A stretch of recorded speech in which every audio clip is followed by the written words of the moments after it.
చైనాలో పుట్టిన కరోనా ప్రపంచాన్ని ఎంతగా వణికించిందో, ఎంతగా భయపెట్టిందో మనందరికీ తెలుసు, మర్చిపోలేం కూడా. ఇప్పుడు మరొక వైరస్ చైనాలో వేగంగా విస్తరిస్తోంది, విజృంభిస్తోంది అని చెప్పాలి. ఇప్పటివరకు 7,000 కేసులు నమోదయ్యాయి. చైనా ఏం చెప్తోందంటే అది చికెన్ గున్యా అని చెప్తోంది.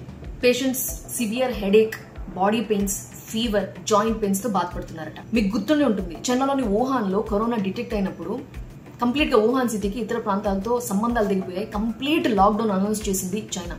ఇప్పుడు గ్వాంగ్డాంగ్ ప్రావిన్స్ లో ఈ కేసులు విజృంభిస్తున్నాయి. చైనాకి గ్వాంగ్డాంగ్ ప్రావిన్స్ కూడా చాలా ఇంపార్టెంట్, అత్యధిక జనాభా కలిగిన ప్రాంతం. చైనా యొక్క ఆర్థిక వ్యవస్థలో చాలా ఇంపార్టెంట్ రోల్ కూడా ఎక్కువ పాటు ఇక్కడ నుంచి వెళ్తుంది. ఎందుకంటే వాణిజ్యం, వ్యాపారాలు ఇక్కడ బాగా జరుగుతాయి. ఎందుకంటే సౌత్ చైనా సీ యొక్క తీర ప్రాంతంలో ఉన్నటువంటి ఏరియా.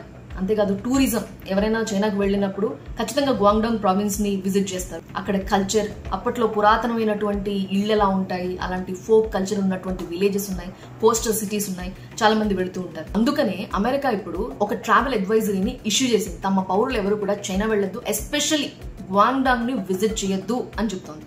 కానీ చైనా మాత్రం ఇది చికెన్ గున్యా అని చెప్తోంది, దోమల వల్ల వ్యాప్తి చెందుతోంది వైరస్ అని చెప్తోంది. అండ్ లాస్ట్ 3 days లో హెవీ రైన్స్ చూసింది చైనా. అత్యధికమైన వర్షపాతం నమోదైంది గ్వాంగ్డాంగ్ లో కూడా. ఈ వర్షాలు, వరదల వల్ల సిచ్యువేషన్ ఇంకా వర్స్ అవుతోంది అని చైనా చెప్తోంది. అందుకని వైరస్ ని కంట్రోల్ చేయడం కోసం, దోమల్ని అరికట్టడం కోసం ఎలిఫెంట్ మస్కిటోస్ ని, అలానే దోమల్ని, ఆ దోమల లార్వాల్ని తినేటువంటి చేపల్ని ఎక్కడైతే నీళ్లు స్టాగ్నెట్ అయిపోయి ఉంటాయో, నిలిచిపోయి ఉంటాయో ఆ ప్లేసెస్ లో వదులుతున్నారు.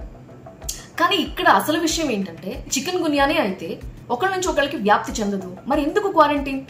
ఫోషాన్ సిటీలో మాత్రమే ఒక్క కేసు మాత్రమే నమోదైందట గ్వాంగ్డాంగ్ ప్రావిన్స్ లో. సో అక్కడ హాస్పిటల్స్ లో ఈ పేషెంట్స్ ని జాయిన్ చేపిస్తున్నారు. వాళ్ళకి బలవంతంగా, ఇష్టం లేకపోయినా సరే హాస్పిటల్లో 1 week క్వారంటైన్, ఆ తర్వాత ఇంటికి వచ్చిన తర్వాత 2 వారాల పాటు క్వారంటైన్ లో ఉండాల్సిందే అని చెప్పి అధికారులు చెప్తున్నారు. ఎందుకు క్వారంటైన్ విధిస్తోంది? ఇది కేవలం చికెన్ గున్యానేనా? దోమల నుండే వ్యాప్తి చెందుతోందా? లేకపోతే వేరే వైరస్ ఏదైనా ఉందా? ప్రపంచానికి తెలియకుండా చైనా ఏదైనా దాస్తోందా?